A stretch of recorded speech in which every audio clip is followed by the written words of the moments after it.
Hello guys, welcome to another video. In this video we're gonna review Nikon D60. So this is how it looks like. Nikon D60 is a pretty old camera, but we're gonna try to figure out, can you still use this camera in 2022? Can you still get good results with this? Is it still relevant or not? Before we begin the video guys, please subscribe to my channel, because in this channel you find all the nice reviews of all the older cameras, even the newer cameras, whether it's Nikon, whether it's Sony, or whether it's Canon. You find all genuine reviews of the products that I have tried and tested myself. So please subscribe to the channel and don't forget to press the bell icon so that you always get notified whenever I post a new video. Let's begin the video guys. So this is a pretty old camera. It was launched in 2008. So going by that, it's almost 13-year-old camera, and it has a 10 megapixel sensor, and it is a CCD sensor. It's not a CMOS sensor, and these CCD sensors were actually sometimes really good. They can get really nice rich colors, and they have a certain kind of character to the image that we shoot from them. This camera basically has the same sensor that you find on Nikon D80 camera, and that one is also having a 10 megapixel sensor, but this was launched like 2 years later, and many of the features that you found in D80 camera was not in this camera guys. If you talk about like from the behind, this has a 2.5 inch LCD screen, and the resolution is not that great. It's 230 million dots, so that is very less resolution if you compare it with today's era, but still you can still see the image quite well on the screen. You can zoom out and it looks pretty fine. And going by the standard was that was standard 13 years back, so it is a pretty nice screen.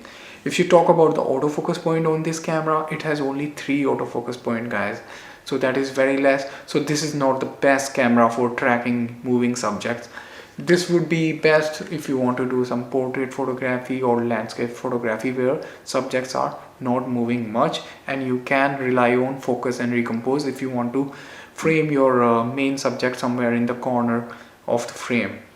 If you talk about like the weight of this camera, it's around 520 gram, the body only, and if you include the battery and all that, it would be somewhere around 600 grams. So this is a pretty lightweight camera. If you talk about the build quality of this camera, it feels really solid in your hand, and it has a really nice grip, as is the case with most of the Nikon cameras guys. If you talk about the frame per second on this camera, it can shoot 3 images per second, 3 frame per second. So that is not that bad, because even some of the newer cameras, they can shoot sometimes 4.5 or 5 frame per second. So not a bad camera.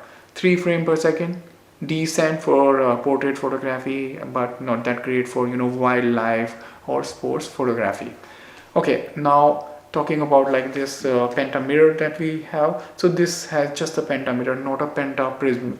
So in D80 it had a better viewfinder, because if you have like the penta prism, that looks much brighter, and you can see the focusing much more precisely on that one. Another downside in this camera is that this one doesn't have any internal focus motor built in the camera body. In D80 you have a focus motor inside the camera body, so that's a really good advantage in D80, but in this camera none of that. So you have to use only the AFS lenses, like the one I have right now. This is a 35mm f1.8 AFS lens. So the lens need to have the focus motor inside it. If you try to use the older D series lenses, then this won't work well. You would have to manually focus those lenses. They won't autofocus on this camera. Other than that, if you talk about the images that we can take from this camera, it has a ISO range from 100 till 3200. Well, if you talk about the native range, it is from 100 to 1600. You can expand it to 3200. So the ISO range is not that great. So ideally this camera should be used only in daylight.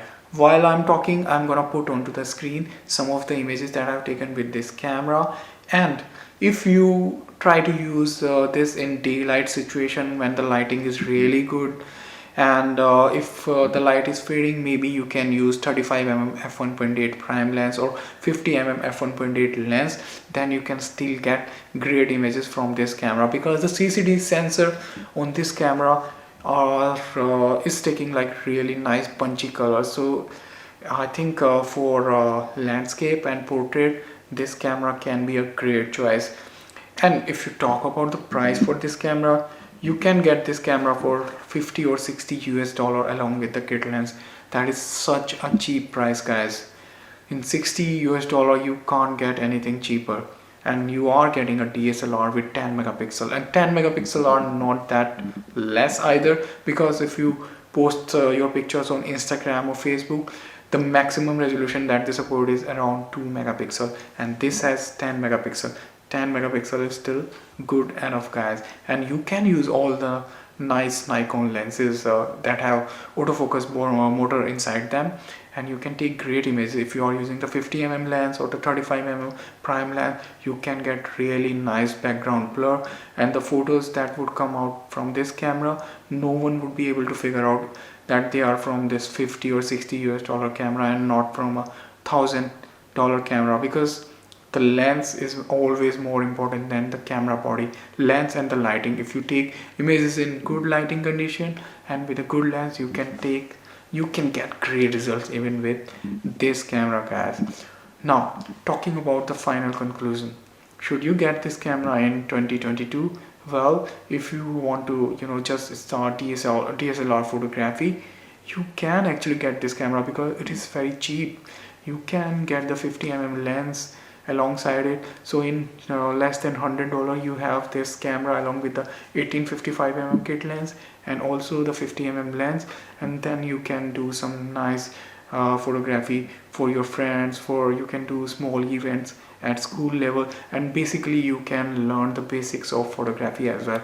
And guys, this camera doesn't shoot video, so this is only and only for photography, guys. But if you are a professional, you want something really nice with high resolution, you need more megapixels, you need the video capability as well, then this is not the best camera for you. This is just for like beginner who want to learn photography or who want to do the photography as a hobby. For them, getting this camera for around 60 US dollar would be a great choice. You can get started in the world of DSLR photography with this nice camera. Before I close the video, I'm gonna show you a close-up of this camera, how it actually looks like. So this is how it looks like from the back, and from the front it looks like this. You can see D60 Nikon logo, and you put the SD card from the side, and it doesn't have much port, no headphone jack, no video, but you can of course connect it to your computer through a USB cable, guys. And the battery life is pretty good, it feels nice in your hand. So guys, subscribe to the channel. If you like the video, press the like button, and if you have any question about this camera, you can put your comments below, or you can also follow me on Instagram. If you have any doubts related to photography, you can message me there. I always reply to each and every one of you guys. Then I will see you in the next video, guys.